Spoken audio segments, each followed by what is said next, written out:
Wahyu nama Isa.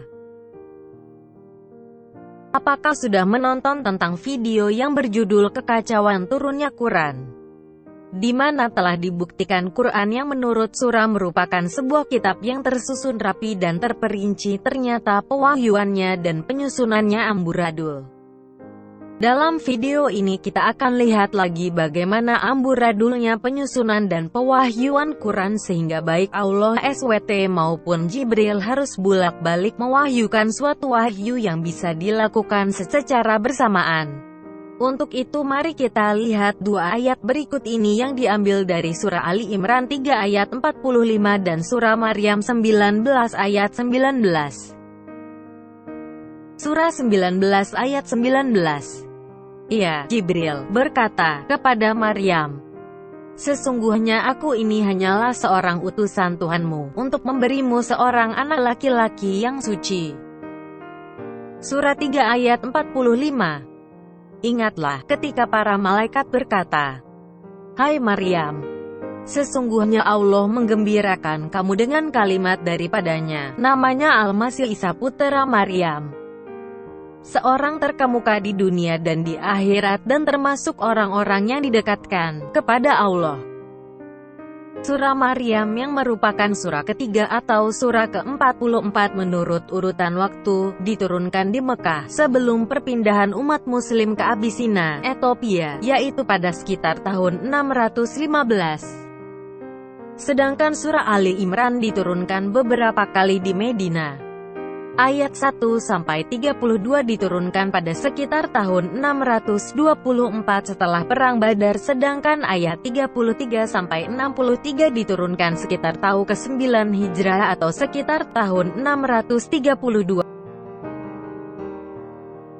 Muslim kebanyakan tidak sadar akan apa yang sebenarnya terjadi dan menganggap dua ayat ini baik-baik saja.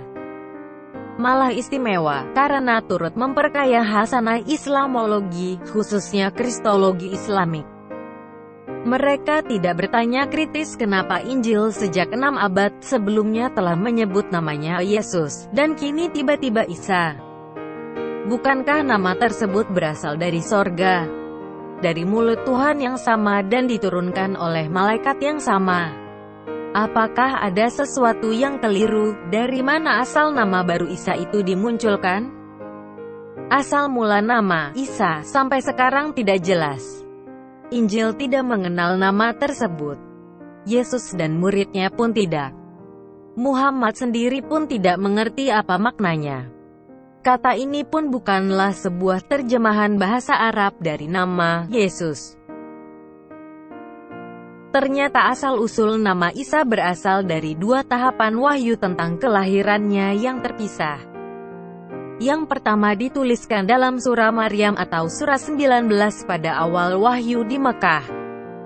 19 ayat 19 pada tahun 615 di mana Jibril, yang menampakkan dirinya sebagai satu lelaki yang sempurna, menyampaikan kabar gembira yang pertama kalinya kepada Maryam.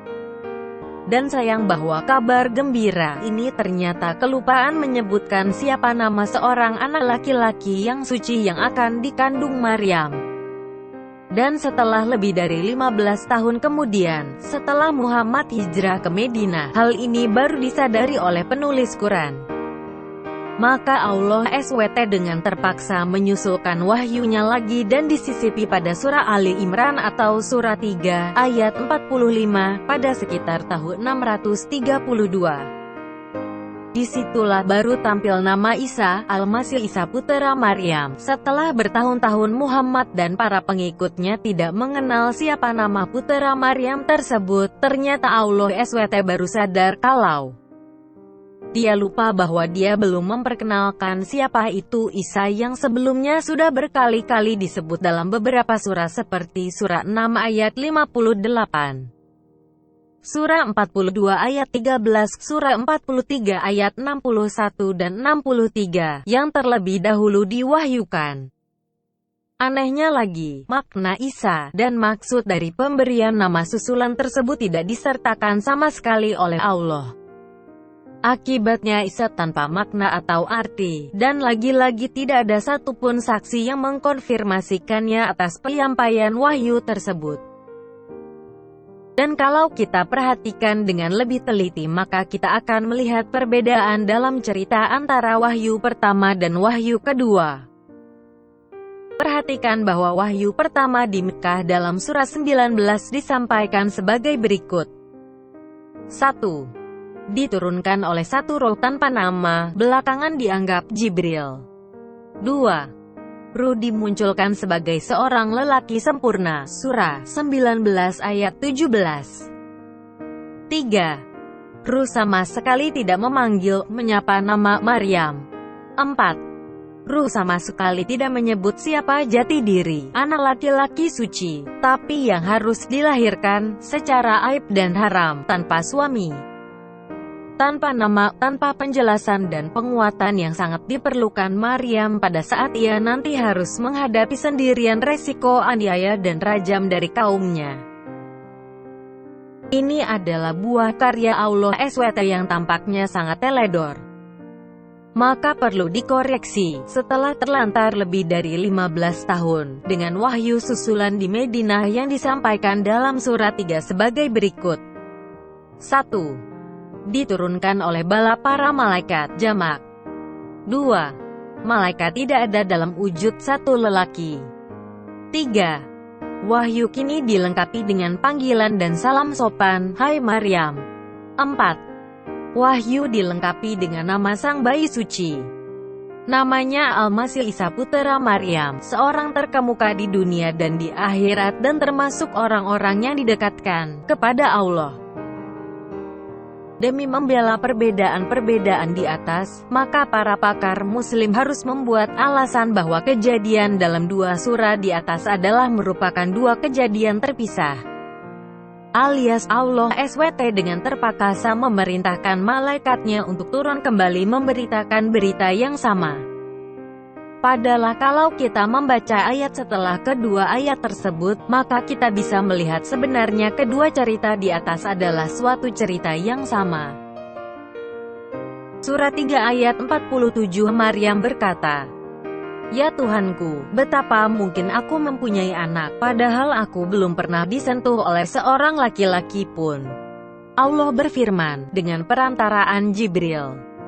Demikianlah Allah menciptakan apa yang dikehendakinya.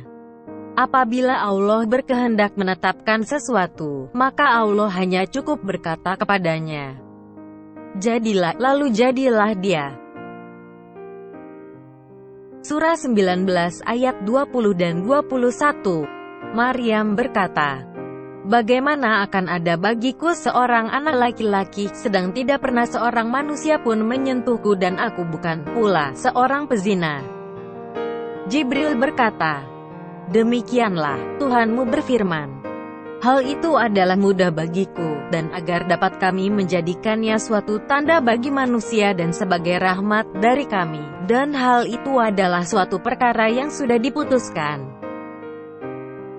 Quran yang mengaku dirinya sebagai suatu kitab yang disusun secara rapi dan terperinci itu. Surah 11 ayat 1, ternyata demikian amburadulnya sehingga cerita kejadian yang sama harus diselipkan pada surah yang berbeda dan diturunkan pada waktu yang berbeda.